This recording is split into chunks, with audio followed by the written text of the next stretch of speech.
नमस्कार, मी श्वेता. तुम्ही पाहताय न्यूज 18 लोकमत. मुद्दा महाराष्ट्रामध्ये तुमचं स्वागत. सुरुवातीला थेट जाऊयात. नवाब मलिक बोलतायत. कल हमने सोशल मीडिया पे 2 लोगों की तस्वीर डाली है कैमरे के साथ। पिछले लगभग 2 महीने के करीब होने जा रहे हैं जब से आर्यन खान का मामला शुरू हुआ।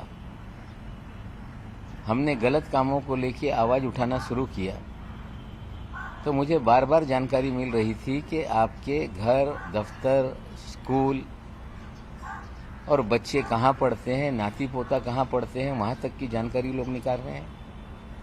ठीक है, जानकारी निकालना चाहिए, लेकिन जब मैं विदेश के दौरे पे था, कुछ लोगों ने 2 लोगों को गाड़ी के साथ अड़ाया जो तस्वीरें खींच रहे थे। वे भाग गए। मोटरसाइकिल से उन्हें लोगों ने पीछा किया और तिलक टर्मिनस पे जाके उन्हें रुकाया तो उन्होंने कहा कि हम डर के भाग रहे हैं कि आप लोग हमें मारेंगे। लेकिन लोगों ने उनकी तस्वीरें ले ली थी। तस्वीरें ट्विटर और फेसबुक पे डालने के बाद जिस तरह से जनता ने स्वयं इनके नाम, गाड़ी नंबर किसकी गाड़ी है, जिसमें आगे की सीट पे बैठा हुआ व्यक्ति कहीं ना कहीं जिस तरह से मैं 1-2 महीने से चीज़ें कर रहा हूँ, उसके कू हैंडल पे हमारे खिलाफ वो लगातार लिख रहा है। कुछ लोगों का कहना है कि जो हम कागजात निकालने के लिए जाते हैं, किसी अथॉरिटी के पास कुछ मसला लेके जाते हैं, ये वहाँ नजर आता है। इसकी पार्श्वभूमि इसी तरह की है। कुछ जो लोग हैं जो षड्यंत्रकारी हैं, उनके साथ इसका पिछला भी रिकॉर्ड रहा है। निश्चित रूप से इस विषय की जानकारी, कंप्लेंट मुंबई पुलिस कमिश्नर को हम देंगे और पुलिस से कहेंगे कि इसकी जांच करो। ऐसे कौन कौन लोग हैं जो इस तरह का षड्यंत्र कर रहे हैं। और बहुत सारे षड्यंत्र मेरे खिलाफ हुए जिसके बहुत सारे एविडेंस मेरे पास आए हैं और उसको भी लेके आने वाले दिनों में पुलिस कमिश्नर के पास जानकारी देंगे। हमें लगता है अनिल देशमुख के साथ जो खेल हुआ, उसी तरह का खेल कुछ लोग कर रहे हैं, जिसका पूरी जानकारी मुझे मिली है। बहुत सारे एविडेंस मेरे पास आए हैं। झूठी कंप्लेंट मेरे खिलाफ बाकायदा कराई गई। कराने वाले उनको जानकारी देते रहे और उसके सारे एविडेंस हाथ में आए हैं और निश्चित रूप से उसकी भी हम जानकारी मुंबई पुलिस कमिश्नर को देंगे। सर, लेकिन जिस तरीके से ये पूरा आपके परिवार की रैकिंग की जा रही है, वो कितना सुरक्षा के लिहाज से भी? देखिए, हमें कोई सुरक्षा चाहिए या हम डरते हैं, ऐसा नहीं। लेकिन इसके पीछे क्या मंशा है, क्यों इस तरह की चीज़ें हो रही है? मैंने पहले दिन कह दिया था कि इस तरह की गीदड़ भपकी से, डर पैदा करने से हम डरने वाले नहीं हैं। अगर कोई डराने के लिए कर रहा है तो डराने से हम डरेंगे नहीं, ये स्पष्ट है। और किसी को किसी रिकॉर्ड के लिए चाहिए तो गूगल पे सारी तस्वीरें उपलब्ध हैं। आज के ज़माने में इस तरह की चीज़ें उपलब्ध हो सकती है, लेकिन जिस तरह से रेकी करने का मामला है, पुलिस जांच करेगी कि सच्चाई क्या है इसमें। किसी राजनीतिक पार्टी से भी जुड़ा हुआ था। अनिल देशमुखांच्या विरोधात ज्या पद्धतीने खोटी तक्रार करून त्याच्याविषयी वेगळ्या पद्धतीने सगळं त्यांच्या विरोधात कारवाई सुरू झाली। माझ्या हातात पुरावे लागलेले आहेत। माझे विरोधात स्वतः काही अधिकारी, केंद्रीय यंत्रणेचे अधिकारी स्वतः लोकांना व्हॉट्सॲपद्वारे मसुदा तयार करून पाठवत आहे। स्वतः त्यांना ईमेल ॲड्रेस देत आहे आणि त्यांच्या ईमेल ॲड्रेसच्या माध्यमातून खोटी तक्रारी माझ्या विरोधात करायला लावत आहे। त्याचे पुरावे माझ्या हाती लागलेले आहे आणि भविष्यात हे सगळे पुरावे घेऊन मी पोलीस कमिशनर साहेब यांना तक्रार करणार आहे। याची सखोल चौकशी झाली पाहिजे। म्हणजे राज्यात एका मंत्र्याला अडकवण्याचा डाव जर केंद्रीय यंत्रणा करत असेल तर आम्ही सहन करणार नाही आणि माझ्याकडे जे पुरावे आहे ते खरे पुरावे आहे।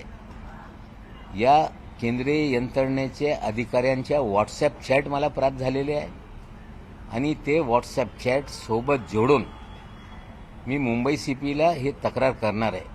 मी अमित शहाला तक्रार करणार आहे की तुमच्या अधिपत्याखालचे अधिकारी या प्रकारे जर कामं करत असतील तर ते काय कारवाई करणार आहे आम्ही बघू.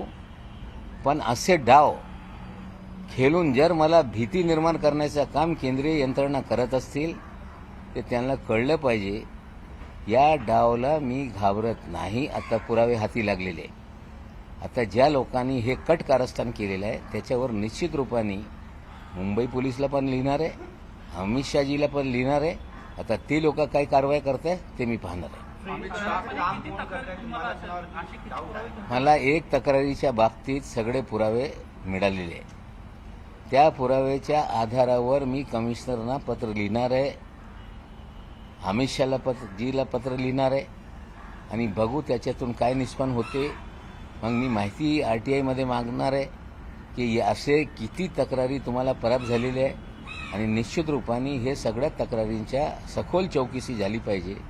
राज्याच्या एका मंत्र्यांना खोटी तक्रारी करून जर फ्रेम करण्याचा डाव असेल तर एक अनिल देशमुख झाले, इतर लोक अनिल देशमुख होतील हे यांचा गैरसमज आहे आणि कारवाई केल्याशिवाय आम्ही थांबणार नाही. अमित शाह को आप शिकायत करने वाले हैं केंद्रीय एजेंसियों के बारे में, किस तरीके की शिकायत है? देखिए, जो मेरे खिलाफ केंद्रीय एजेंसी के लोग स्वयं पूरा ड्राफ्ट बना के व्हाट्सएप के जरिए कुछ लोगों को भेजा, उन्होंने ईमेल एड्रेस दिए और उनसे मेरे खिलाफ मेल पर कंप्लेंट कराई गई है. उसकी सारी जानकारी, बहुत सारे प्रूफ मुझे मिले हैं. उसको लेके मैं मुंबई कमिश्नर को लिखूंगा और साथ ही साथ देश के गृह मंत्री को भी ये पत्र लिखा जाएगा और इसकी जांच करके अधिकारियों पे कार्रवाई करने की हम मांग करेंगे. निश्चित रूप से अगर राज्य के एक मंत्री को इस तरह से झूठे मामलों में फ्रेम करने की कोशिश की जाएगी, उन्हें लगता है कि एक अनिल देशमुख हो गया कई अनिल देशमुख बनाएंगे, उनकी ये कहीं ना कहीं गलतफहमी है. जिस तरह से चीज़ें निकल कर आई है गंभीर विषय है. किसी मंत्री के खिलाफ झूठे कंप्लेंट कराना, उसे कहीं ना कहीं फर्जी मामले में फंसाने की कोशिश करना, इससे गंभीर मामला कुछ हो नहीं सकता. पुलिस कमिश्नर साहब को 2 दिन के भीतर एक पूरा टेक्निकल ड्राफ्ट बना के हम कंप्लेंट करेंगे और निश्चित रूप से आशा करते हैं कि कानून से बड़ा कोई नहीं और कार्रवाई होगी. राज्य सरकारला कुठे बदनाम करण्याचा तर डाव नाही ना. बघा, केंद्रीय यंत्रणेचा वापर करून या सरकारला बदनाम करण्याच्या कट कारस्थान हे सुरूच राहिलेलं आहे. कधी ईडीचा वापर होते, कधी CBIचा वापर होते, कधी इन्कम टॅक्सचा वापर होते, आता NCBचा वापर पण होऊ लागलेला आहे. या केंद्रीय यंत्रणेचा भीती निर्माण करणे, या यंत्रणेच्या माध्यमातून कुठेतरी सरकारला बदनाम करण्याचा कट कारस्थान सुरूच आहे. आता जे पुरावे माझ्या हाती लागलेले हे गंभीर पुरावे आहे. याची तक्रार मी कमिशनर साहेब यांना करणार आहे आणि गृहमंत्र्यांना पण ते पत्र पाठवणार आहे. सर, हा एवढा गंभीर तुम्ही आरोप केला, हा नेमका व्यक्ती कोण आहे याच्याबद्दल काय आवाज दाबण्याचा हा सगळा प्रयत्न आहे असं म्हणावं. नाही, बघा असं आहे की विषय कोर्टाचा आहे. मी कुणाचं नाव घेणार नाही. कोर्टाचा मी आदर करतोय. जे काही म्हणणं आहे मी कोर्टात सादर करणार आहे. निश्चित रूपाने या देशामध्ये राईट टू स्पीक हे फंडामेंटल राईट आहे. एखाद्या कोर्टाने काही काळासाठी आदेश दिला असेल तर त्याचा आदर करणं हे प्रत्येकाची जबाबदारी आहे. कोर्टाचा मी आदर करतोय, त्याविषयी काही बोलत नाही. पण जी खोटी तक्रार करण्याबाबत काही अधिकारी काम करत होते त्यांच्या विरोधात मी तक्रार करणार आहे. सर, ये जो 2 लोग रेकी कर रहे थे उसमें कोई पार्टी से जुड़ा हुआ भी है? जिस तरह से उनके कू हैंडल पे उन्होंने ट्वीट किया है, कहीं ना कहीं जो भारतीय जनता पार्टी से उनके तार जोड़ते हैं, निश्चित है. सर, तुम्ही गंभीर आरोप केला त्या व्यक्तीबद्दल काही डिटेल्स तुम्ही सांगू शकाल का? जो अशा पद्धतीनं तुमची रेकी करतो किंवा तुमच्या तक्रारी अनेकांना पाठवण्यात येत आहेत आणि त्यांच्यावर कुठेतरी तुमच्यावर गुन्हा नाही, आता असं आहे, या तक्रारी झाल्यानंतर मी मीडियाला ते सगळ्या तक्रार जे झाली ते पुरावे माझ्याकडे आहे, मी ते सगळ्यांना सादर करणार आहे. हिंदी में जानना चाहेंगे सर कि जिस तरीके से कल से सरकार गिराने को लेकर के जो कोशिशें चल रही हैं और मॉर्फ फोटो वायरल हो रहे हैं, उसको कैसे देखते हैं? देखिए, ऐसा है कि कल पवार साहब, प्रफुल्ल पटेल जी, जो पार्लियामेंट की संसदीय समिति होती है उसकी मीटिंग के लिए गए और डिफेंस के मीटिंग थी। जिस तरह से चीन का मामला है, गांव बनाने का मामला है, उसको लेके गंभीर विषय है। पवार साहब दिल्ली में थे, प्रफुल्ल पटेल दिल्ली में थे और राणे साहब ने बयान दे दिया कि मार्च महीने में सरकार हम बनाएंगे। मैं आपको बता दूं, उसी बयान के बाद एक मॉफ तस्वीर पूरे सोशल मीडिया पे वायरल कर दी गई कि अमित शाह जी शान से बैठे हैं और पवार साहब की जिस मुद्रा में तस्वीर डाली गई, हमें लगता है अपमानित करने की वो तस्वीर थी। वो पूरी तरह से मॉफ तस्वीर थी। इनको समझना पड़ेगा, भारतीय जनता पार्टी के आईटी सेल का फर्जीवाड़ा ये ज़्यादा दिन देश में चलने वाला नहीं है। हम लोगों ने पवार साहब की असली तस्वीर भी निकाल दी, फर्जीवाड़ा जो है वो भी सामने ले आया। सरकार 5 साल पूरा करेगी। बार बार भविष्यवाणी लोग करते रहे, देवेंद्र जी, चंद्रकांत पाटिल जी सपना देखकर उठते रहे। अब नारायण राणे रत्नागिरी सिंधुदुर्ग से कोकण से हैं।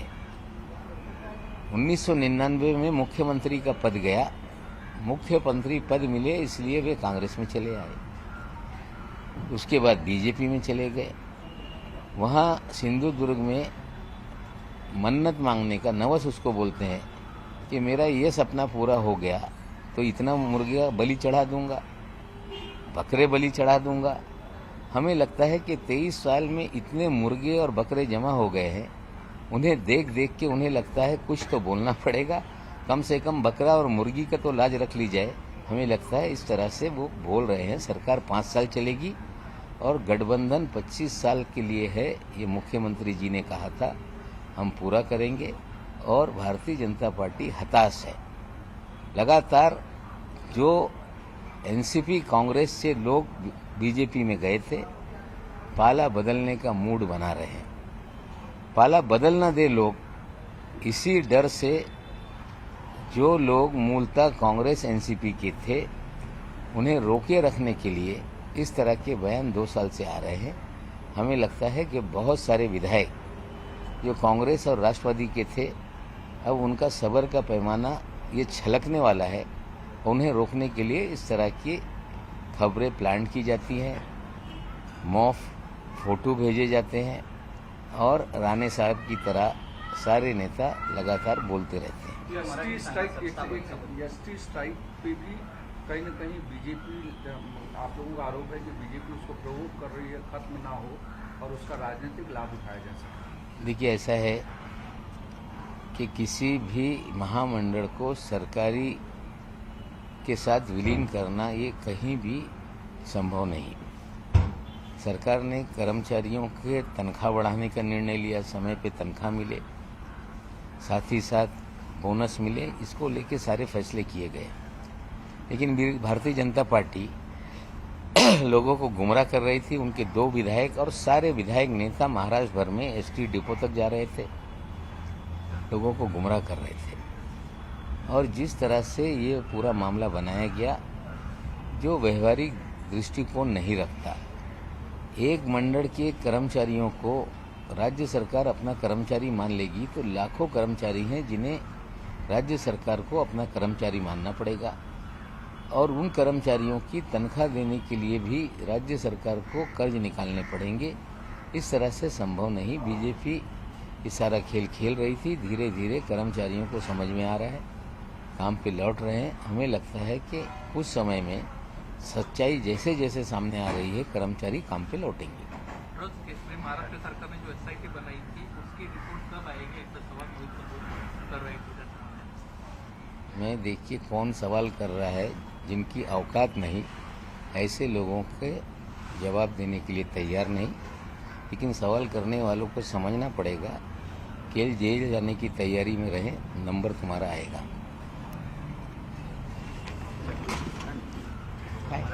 कुठला? नवाब मलिक यांची पत्रकार परिषद आणि सरकार 5 वर्ष पूर्ण करेल, अनिल देशमुख। नवाब मलिक यांची पत्रकार परिषद आणि माझ्या कुटुंबियांवरती पाळत ठेवली जाते, माझ्यावरती पाळत ठेवलीच जाते, घरावर शाळांवर रेकी केली जाते, मी दुबईला असताना फोटो काढले गेले, असे अनेक मुद्दे त्यांनी आजच्या पत्रकार परिषदेतून मांडले। फोटो बीजेपी आयटी सेलनी तयार करून सोशल मीडियावर शेअर केला। काही काळामध्ये आमच्या लोकांनी ओरिजिनल फोटो दोन्ही समोर आणून हे जनतेला स्पष्ट करून दिलेलं की हे सगळं फर्जीवाडा हे बीजेपीच्या IT सेलनी केलेलं आहे. गेली 2 वर्ष महाराष्ट्रामध्ये भारतीय जनता पक्षाचे लोक भविष्यवाणी पहिले देवेंद्रजीचा सुरू होता, त्यानंतर स्वप्नातून उठत सकाळी सकाळी चंद्रकांत पाटीलजी बोलत होते की सरकार आता पडणार आहे. तर राणे साहेब हे 99 साली मुख्यमंत्री होते, नंतर काँग्रेसला गेले, त्यानंतर भाजपमध्ये गेले. सिंधुदुर्गामध्ये नवसाच्या बोकड नवसाच्या कोंबड्या हे प्रसिद्ध आहे. त्यांचे कार्यकर्ते दररोज बोकड आणि कोंबड्या आणून ठेवत होते की साहेब हे आमच्या नवस आहे, लवकर मुख्यमंत्री व्हा. आता इतके नवसाचे बोकड आणि कोंबड्या त्यांनी जमवलेल्या आहे, त्याच्यासाठी ते बोलले काय असं आम्हाला वाटते.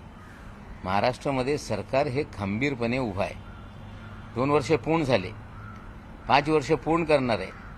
पवारसाहेब दिल्लीत हे संरक्षणच्या समितीच्या बैठकीत गेले होते, चीनच्या विषय असताना तिकडे गेले, प्रफुल्लभाई दुसऱ्या समितीला गेले आणि हे फोटो सर्क्युलेट करून लोकांमध्ये भ्रम निर्माण करण्याचं काम भाजपचे लोक करत होते. सरकार 5 वर्ष तर पूर्ण करतच, पण मुख्यमंत्री महोदयांनी ज्या प्रकारे सांगितलं होतं की हे आमची आघाडी हे 25 वर्षासाठी आहे, जनतेचा कल आमच्या बाजूनी आहे. आणि आता जे आम्हाला सूचना मिळते, बरेचसे आमदार जे काँग्रेस राष्ट्रवादीतून भाजपमध्ये गेले होते, ते जास्त काळ सत्तेसाठी गेले होते, त्यांना थांबता येत नाही. त्यांना थांबून राहण्यासाठी या प्रकारच्या पुड्या भाजपचे नेते सोडत राहत आहे. पण जे सत्य परिस्थिती आहे ते लोकांच्या समोर आहे. लवकरच बरेचसे काही आमदार भाजपला सोडचिठ्ठी देऊन जे त्यांच्या घरात मूलतः घर आहे त्यांची घर वापसी काही दिवसात होणार आहे. नवाबजी, अतुल भातखळकरांनी देखील आता एका मिनिटापूर्वी ट्विट केलं आहे की जे गृहमंत्री आहेत ते तुमच्याच पक्षाचे आहेत, तर मग तुम्ही जी पाळ ठेवलेली तक्रार करण्याची ट्विटरद्वारे का करताय? तुमचा विश्वास नाही का गृहमंत्र्यांवरती? अरे सोशल मीडियाचा वापर मोदी साहेबांनी आम्हाला शिकवलेला आहे, त्यांच्याशीच आम्ही आहोत. सोशल मीडिया, ट्विटर, फेसबुकचा वापर कसा करायचा हे आम्ही त्यांच्याकडून शिकलो. आणि इतका तयार झालेला आहे विरोधक की त्यांच्या 4 मुंड्या चित सोशल मीडियावर होते, त्यामुळे त्यांना भीती वाटते. जे कायदेशीर कारवाई ते होणारच आहे, पण तुमच्या चीरहरण जनतेमध्ये करणं हे आमची जबाबदारी आहे, ते आम्ही करत राहू. क्या बीजेपी का क्या चीरहरण करने के लिए आप लोगों ने ट्विटर के बाद देखिए, ऐसा है कि सोशल मीडिया पर झूठी खबरें फैलाने का काम भारतीय जनता पार्टी ने शुरू किया था देश में. 2014 में झूठ फैलाकर सरकार में आए और 7 साल में सोशल मीडिया के जरिए लोगों को गुमराह किया. लेकिन विपक्ष के कार्यकर्ता अब उसी अखाड़े के पहलवान बन गए और इतने माहिर हो गए कि इनका झूठ तुरंत वो लोगों के सामने ला देते हैं. अब तुमने ही नया अखाड़ा खोला था और अखाड़े के पहलवान अब तुमसे मजबूत हो गए, तो आप कहते हो कि इस अखाड़े में क्यों खेल रहे हो? अखाड़ा तुमने बनाया था, तुम्हें हम पूरी तरह से चित करेंगे. ये सवाल खड़ा करना कि सोशल मीडिया पे क्यों आते हो, तुम्हारे अखाड़े में हम तुम्हें पछाड़ रहे हैं, तो बौखलाओ नहीं. ये अखाड़े में तुम्हें पूरी तरह से हम हराएंगे, ये आपको समझना पड़ेगा.